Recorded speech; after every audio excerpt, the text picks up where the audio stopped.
অভিযান চালিয়ে সাবেক প্রধানমন্ত্রী শেখ হাসিনার মৃতদেহ উদ্ধার করা হয়েছে। মৃত্যু নিশ্চিত হওয়া গেল। শেখ হাসিনা এই হাসপাতালে আছে। এই হাসপাতালের নাম জানেন? Base Hospital Delhi Cantt. সেখানে শেখ হাসিনাকে মমি কইরা রাখা হয়েছে। আপনাদেরকে ভিডিও দেখাই দিব ইনশাল্লাহ, তখন আপনারা আরো ক্লিয়ার হয়ে যাবেন।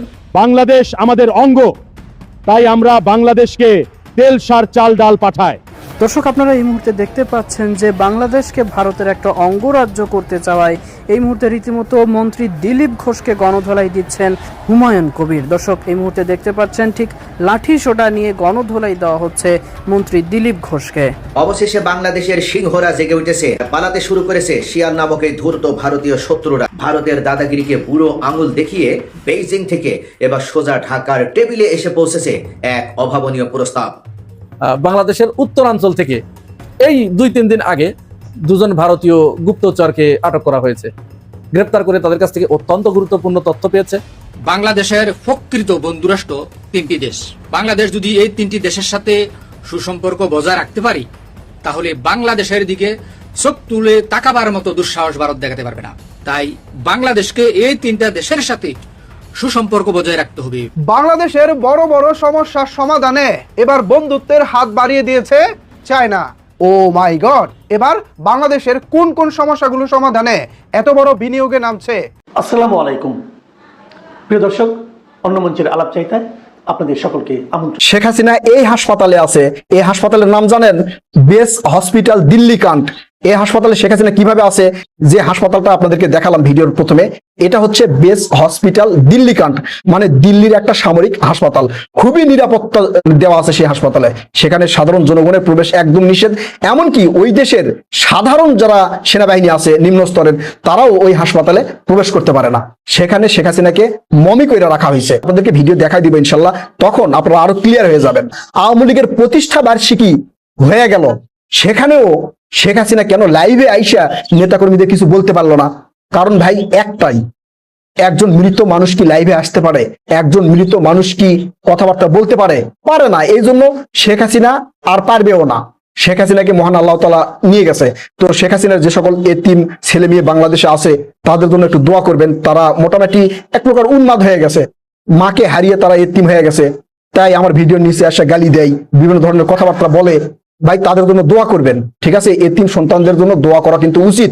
আমাদের নবীজি সাল্লাল্লাহু আলাইহি সাল্লাম এতিম সন্তানদের খুব ভালোবাসতেন। আমরাও এই যে শেখ হাসিনার যে সকল সন্তান বাংলাদেশে আছে, মন খারাপ করে আছে, আমরা তাদেরকে সান্ত্বনা দিব, ভালোবাসবো। কারণ হচ্ছে কি, মা হারা সন্তানেরা বিভিন্ন ধরনের হতে পারে, ঠিক আছে না? তো যাই হোক, শেখ হাসিনার যে সকল ছেলে মেয়ে বাংলাদেশে আছে, তাদের উপরে আপনারা কখনো চড়া হবেন না, তাদের সাথে খারাপ ব্যবহার করবেন না। কারণ এতিম ছেলে মেয়েদের সাথে খারাপ ব্যবহার করা উচিত নয়। শেখ হাসিনা ফিরে আসবে এই স্বপ্ন নিয়ে যারা এখন মানে আনন্দ উল্লাস করতেছেন, বাংলাদেশের ছোটখাটো ঘটনাকে বৃহৎ আকারে বড় করে দেখানোর জন্য ফেসবুকে ভাইরাল করে দিচ্ছেন, এগুলো কইরেন না, লাভ নাই, পারবেন না। শেখ হাসিনা তো একবারে চিরতরে আল্লাহ নিয়ে গেছে। এছাড়াও যে সকল এমপি মন্ত্রীরা আছে, তারাও বাংলাদেশে আর কখনো আসবে না। তাদের কোনো বক্তব্য শোনেন সোশ্যাল মিডিয়ায়, ফেসবুকে কোনো জায়গায় বক্তব্য শোনেন? এই যে খেলা হবে শামীম ওসমান, তারপরে স্বরাষ্ট্রমন্ত্রী ছিল ওবায়দুল কাদের, তাদের বক্তব্য কি শোনেন? শোনেন না। এই ফেসবুকে এখন আওয়ামী লীগের পক্ষে যারা কথা বলতেছে, এরা একবার সর্বনিম্ন স্তরের, মানে কোনো পদ পদবিতেও নাই, তারা কথা বলে, তারা আওয়ামী লীগকে সাপোর্ট করে আর স্বপ্ন দেখে শেখ হাসিনা আসবে, বাংলাদেশ আসবে, আর হচ্ছে এদেরকে বিভিন্ন পদ পদবি দিবে আর কি। তো বিভিন্ন পদ পদবি নিয়ে তখন তারা এমপি মন্ত্রী হবে, এই আশায় তারা স্বপ্ন দেখতেছে। এই স্বপ্ন দেখেন না ভাই, এই স্বপ্নে কোনো লাভ হবে না। এই যে তুরাগ নদীতে নাকি কে যেন ভাইসা উঠছে আওয়ামী লীগের, তো এগুলা নিয়ে আবার আওয়ামী লীগের লোকজন বিভিন্ন ভাবে সেগুলা মানে ফুলাইয়া ফাপাইয়া ফেসবুকে বোঝানোর চেষ্টা করতেছে যে এই সরকার আওয়ামী লীগের নেতাকর্মীদেরকে ধৈর্য তুরাগ নদীতে গোসল করাচ্ছে। একটা অপমৃত্যুকে তারা বলার চেষ্টা করতেছে এটা নাকি সরকার করতেছে। লাভ নাই, এই ধরনের গুজব ছড়ায় কোনো লাভ নাই, কোনোভাবেই কিছু করতে পারবেন না। শেখ হাসিনার চ্যাপ্টার ক্লোজ। শেখ হাসিনার ছেলে সজীব ওয়াজেদ জয়, তিনি আমেরিকার নাগরিকত্ব গ্রহণ করছে, তার চ্যাপ্টারও ক্লোজ। এমপি মন্ত্রী যারা পালায় গেছে, এদের কোনো বক্তব্য নেই। আবার যারা সাপোর্ট করেছিল এক এক করে তাদেরকে ধরা শুরু করেছে। যেমন সাবেক পুলিশ প্রধান বেনজিরকে ধরছে, বাংলাদেশে নিয়ে আসার চিন্তা ভাবনা চলতেছে, প্রক্রিয়া চলতেছে, বুঝতে পারছেন? তাই আপনারা বাংলাদেশে থেকে লাফালাফি করে লাভ নাই, লাফালাফি করেন না। এতিম সন্তান আপনারা একটু ধৈর্য ধরেন, আল্লাহ তাআলা আপনাদেরকে ধৈর্য ধরার তৌফিক দান করুক, আমিন। খুব উদ্বেগের একটা খবর আজ আপনাদের সাথে শেয়ার করব। এটি বাংলাদেশের জন্য প্রচন্ড অ্যালার্মিং বিষয়। দুইটা বিষয়, দুটোই আমাদের পার্শ্ববর্তী দেশের সাথে সম্পৃক্ত। আমি দুটো বিষয়েই ছোট ছোট করে বলবো। প্রথম খবরটা হচ্ছে ভারতের ভিতর থেকে একটা সুড়ঙ্গ পথ অবৈধ অনুপ্রবেশকারীরা তৈরি করে বাংলাদেশের ভিতরে এসে মিশেছে একটা জঙ্গলের ভিতরে। এর আগেও আমরা দেখেছি যে ভারতের সীমান্তবর্তী যে সমস্ত জায়গাগুলো আছে, যেমন ত্রিপুরা, পশ্চিমবঙ্গ, মেঘালয়, এই সমস্ত জায়গার কিছু কিছু খবর আমাদের কাছে এসেছিল। এর ভিতরে আজ থেকে 10-11 মাস আগে আমাদের কাছে একটা খবর এসেছিল যে একজন কৃষকের বাড়ির ভিতর থেকে, তার যে বসত বাড়ি, সেই বসত বাড়ির ভিতর থেকে একটি সুড়ঙ্গ পথ এমন ভাবে তৈরি করা, সেই পথটা মাটির নিচ দিয়ে এসে বাংলাদেশের সীমান্তের একটু ভিতরে সেটি লেগেছে এবং ওই ভারতের ওই পাশ দিয়ে ঢুকে বাংলাদেশের এই পাশ দিয়ে বের হয় বিভিন্ন চোরা কারবারি, মাদক, ফেন্সিডিল, ইয়াবা, গাঁজা এবং অবৈধ আরো যত পণ্য আছে এই সুড়ঙ্গ দিয়ে বাংলাদেশের ভিতরে তারা পাঠিয়ে দিত। এমনকি অবৈধ অস্ত্র, অবৈধ মানুষ, তারাও এই সুড়ঙ্গ দিয়ে এ দেশ থেকে ও দেশে পাচার করা হতো। আর আজ দেখলাম একটা ভিডিও, বিশেষ করে এশিয়া পোস্টের চ্যানেলে এটা ছড়িয়ে পড়েছে। ভিডিওটা কয়েকদিন আগের সেটা আমরা বলতে পারবো না, তবে এটি যে বাংলাদেশের জন্য খুবই অ্যালার্মিং একটা ব্যাপার, এই বিষয়টার গুরুত্ব অনুধাবন করেই মূলত আমার এই কথাগুলো বলা। আগে ভিডিওটা আমরা একটু দেখি, তারপরে কথা বলি।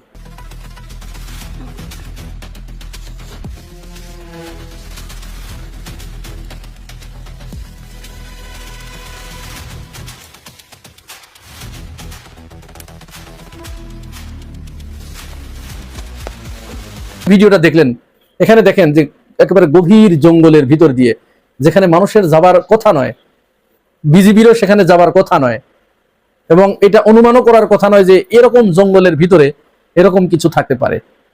এই জঙ্গলের ভিতর দিয়ে সুড়ঙ্গ পথ করে তারা ওই সীমান্তের ওই পারে চলে গেছে। ধারণা করা হচ্ছে আওয়ামী লীগের যে সমস্ত নেতারা পালিয়ে গেছে, বিভিন্ন সীমান্তবর্তী এলাকায় যে লোকগুলো পালিয়ে গেছে, সম্ভবত এই পথ দিয়েই তারা পালিয়ে গেছে, এই সুড়ঙ্গ দিয়ে। আমরা গভীর উদ্বেগের সাথে লক্ষ্য করছি সাম্প্রতিক সময়ে বাংলাদেশে ভারতের গুপ্তচর বৃত্তির, অবৈধ অনুপ্রবেশকারীর এবং বিভিন্ন ধরনের অবৈধ কারবারিদের আনাগোনা বেড়ে গেছে। এটা স্বাধীনতার পর থেকেই আছে, তবে এই সাম্প্রতিককালে এই মাত্রাটা আশঙ্কাজনক হারে বৃদ্ধি পেয়েছে।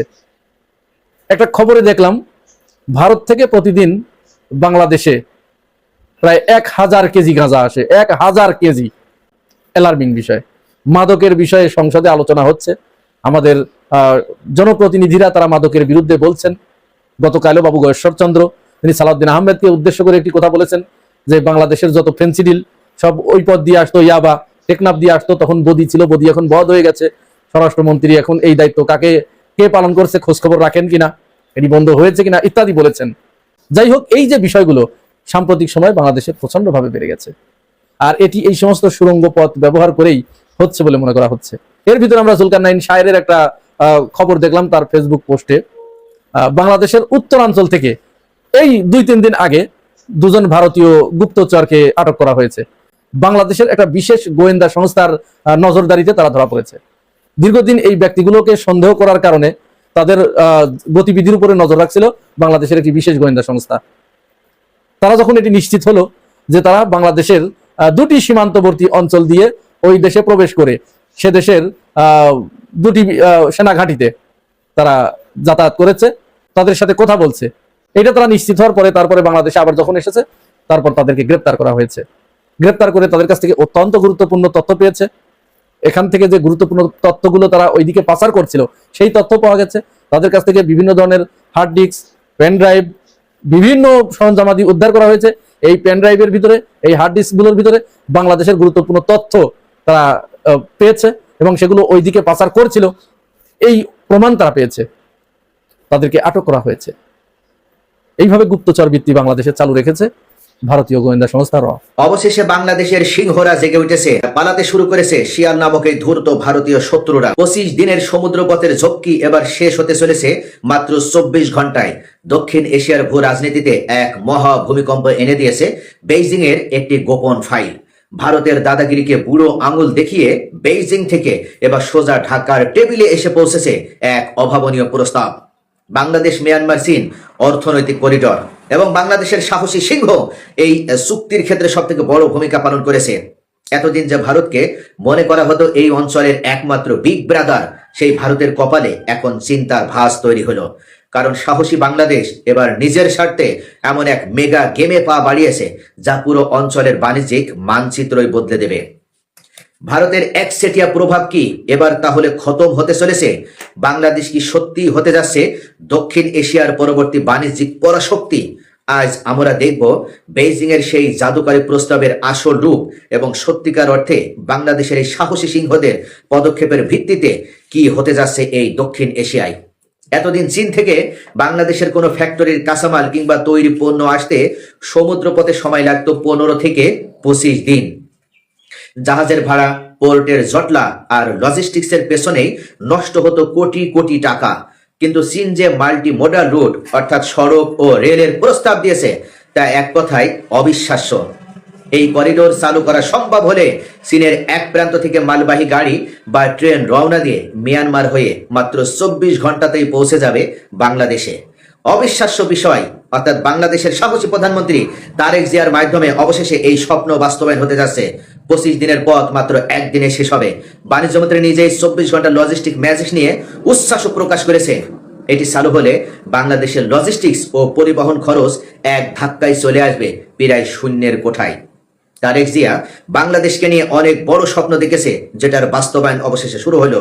এই করিডোর শুধু পণ্য আনার রাস্তা নয়, এটি আসলে বাংলাদেশের অর্থনীতিকে রকেটের গতিতে আকাশে ওড়ানোরও একটা ফুয়েল।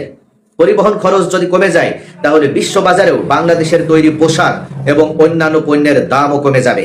ফলে আন্তর্জাতিক ক্রেতারা ভারতের চেয়ে বাংলাদেশকেই বেশি পছন্দ করবে। এখানেই শেষ নয়, চট্টগ্রামের আনোয়ারা বা মংলার চাইনিজ ইকোনমিক জোনগুলোতেও কাঁচামাল পৌঁছাবে চোখের পলকে। অর্থাৎ বাংলাদেশ এক সুদূর প্রসারী গন্তব্যে অবশেষে পা বাড়িয়েছে। আর এই জাদুকরী সুবিধার কারণে বিশ্বের বড় বড় কোম্পানিগুলো বাংলাদেশে বিলিয়ন বিলিয়ন ডলারের সরাসরি বিদেশি বিনিয়োগ বা এফডিআই নিয়ে ঝাঁপিয়ে পড়বে। পররাষ্ট্রমন্ত্রী ডক্টর খলিলুর রহমান নিজেই একে অত্যন্ত আকর্ষণীয় এবং যুগান্তকারী এক পদক্ষেপ বলে উল্লেখ করেছেন। সাহসী প্রধানমন্ত্রী তারেক জিয়ার নির্দেশে অবশেষে এটা কার্যকর হলো। এই করিডোরের সবচেয়ে বড় ধাক্কাটি লেগেছে দিল্লির দরবারে। এতদিন ভারত মনে করত ট্রানজিট বা বাণিজ্যের জন্য বাংলাদেশের সম্পূর্ণ তাদের উপরে নির্ভরশীল হয়ে থাকতে হবে। কিন্তু বাংলাদেশ এবার বুঝিয়ে দিয়েছে আমাদের পররাষ্ট্রনীতি কোনো নির্দিষ্ট দেশের আর পকেটে বন্দী থাকবে না। বাংলাদেশ এখন নিজের অর্থনৈতিক মুক্তির জন্য সাহসী সিদ্ধান্ত কিভাবে নিতে হয় সেটা তারা নিতে জানে।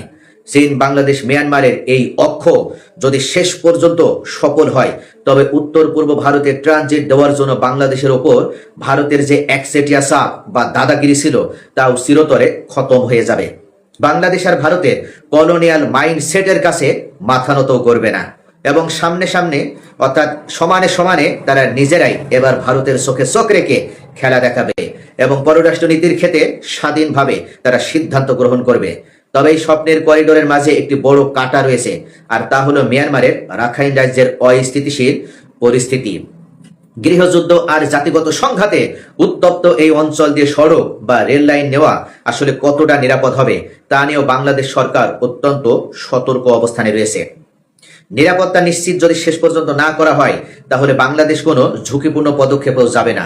কিন্তু যদি এই নিরাপত্তা হুমকিকে কূটনৈতিকভাবে শেষ পর্যন্ত সমাধান করা যায় তবে দক্ষিণ এশিয়ার সবচেয়ে বড় বাণিজ্যিক আবহাওয়া থেকে বাংলাদেশকে আর কেউ আটকাতে পারবে না। অর্থাৎ এই মুহূর্তে ভারতের জন্য এটাই মাথা ব্যথার কারণ হয়ে দাঁড়িয়েছে যে বাংলাদেশ অর্থনৈতিকভাবে শক্তিশালী হয়ে যাবে। সাহসী বাংলাদেশ আজ বিশ্বমঞ্চে নিজের যোগ্যতাও প্রমাণ করছে। কারো দয়াই নয়, নিজের ভৌগোলিক অবস্থান আর অর্থনৈতিক শক্তিতে মাথা উঁচু করে দাঁড়াচ্ছে এই 20 কোটি মানুষের দেশ। তবে একটি কথা মনে রাখতে হবে, ভারত সহজে বাংলাদেশের কাছে মাথা নত করবে না এবং দীর্ঘদিন ধরে বাংলাদেশের উপরে তারা যে আধিপত্য এবং দাদাগিরি দেখিয়ে এসেছে সেই জায়গা থেকেও তারা সরে আসতে চাইবে না। তাই তারা নতুন নতুন ষড়যন্ত্র তৈরি করার মাধ্যমে বাংলাদেশের উপরে চাপ সৃষ্টি করবে এবং বাংলাদেশ চীনের সাথে তৈরি হওয়া এই মেগা প্রকল্পকেও তারা নস্যাৎ করে দেওয়ার গভীর ষড়যন্ত্রে লিপ্ত হবে। তবে মনে রাখতে হবে এই বাংলাদেশ আজ থেকে 10 বছর আগের বা 2 বছর আগেকার বাংলাদেশ নয়। এই বাংলাদেশ সাহসী তারেক জিয়ার নেতৃত্বে সামনের দিকে অগ্রগামী এক বাংলাদেশ, যে বাংলাদেশ জানে যে কিভাবে শত্রুর চোখে চোখ রেখে কথা বলতে হয়, যে কোনো শক্তিশালী রাষ্ট্রের বিরুদ্ধে দাঁড়িয়ে মাথা উঁচু করে রাখতে হয়। সিনা টান করে অবশ্যই এই বাংলাদেশ নিজের স্বার্থকে প্রাধান্য দিয়ে তারা শেষ পর্যন্ত এই ভারতের ষড়যন্ত্র নস্যাৎ করে দিয়ে দেশের স্বার্থের কথা বিবেচনা করে চীনের সাথে এই মেগা প্রকল্প তারা বাস্তবায়ন করবে এবং বাংলাদেশকে দক্ষিণ এশিয়ার অন্যতম শক্তিশালী হাব হিসেবে